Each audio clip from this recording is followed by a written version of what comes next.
For coming this afternoon. I want to thank my co-chairs, and I want to thank Representative Stefanik and Scalise for coming out and supporting us today. You know, this administration has had many self-inflicted crises. The crime wave, our inflation, but now, in my opinion, the opioid epidemic is our nation's greatest domestic threat. We've heard that 110,000 Americans died last year. There's no demographic. It's not white, it's not black, it's not rich, it's not poor, it's not north, it's not south. I would submit that one of you today in this crowd has either known or knows somebody who's died from an overdose of fentanyl. I've known 9 young men with whom my kids went to church, went to school, did scouts, who have died from an overdose. It is an absolute national tragedy. You know, the journey began 30, 40 years ago with the overprescribing of OxyContin. It started then. That was an absolute legal drug. But we got hold of that. We curtailed overprescribing in the United States, only sadly enough to be supplanted with illicit fentanyl. Illicit fentanyl, while it is something that kills, we do have to recognize that fentanyl is used legally. It's used legally in medicine, and we can't detract from that. It's a very, very good drug. But it's the changes that are put forth with the base products that come from China which kill Americans. Just for an example, guys, I want you to understand a gram weighs about the size of a small paperclip.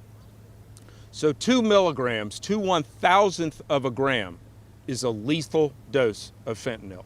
Imagine that. Just think about that difference in the weight and what can kill an American.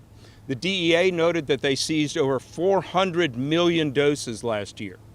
So how do we stop this? How do we stop this absolute scourge on America?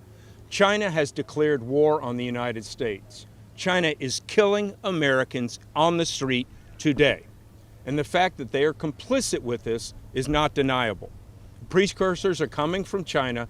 It doesn't matter what the Communist Party says they're doing. They are allowing these to come in and kill Americans every day. What happens then? Through the southern border, through other ports of entry, our drug cartels are feeding this poison onto the American streets. So with the initiatives put forth by Republicans, sadly Republicans, to try to beat this scourge, number one, we need to close our southern border. We've all been to the border. We've seen the pack mules, the kids carrying fentanyl in their backpacks when their parents have been ransomed. If they don't come back, they kill their parents. We know that's happening. Second, we have to put those in prison who are distributing fentanyl because it is absolute murder. Enough of the soft on crime prosecutors and DAs in this country. And lastly, China needs to be held accountable. They're trying to destroy this nation from within, and we simply cannot allow it.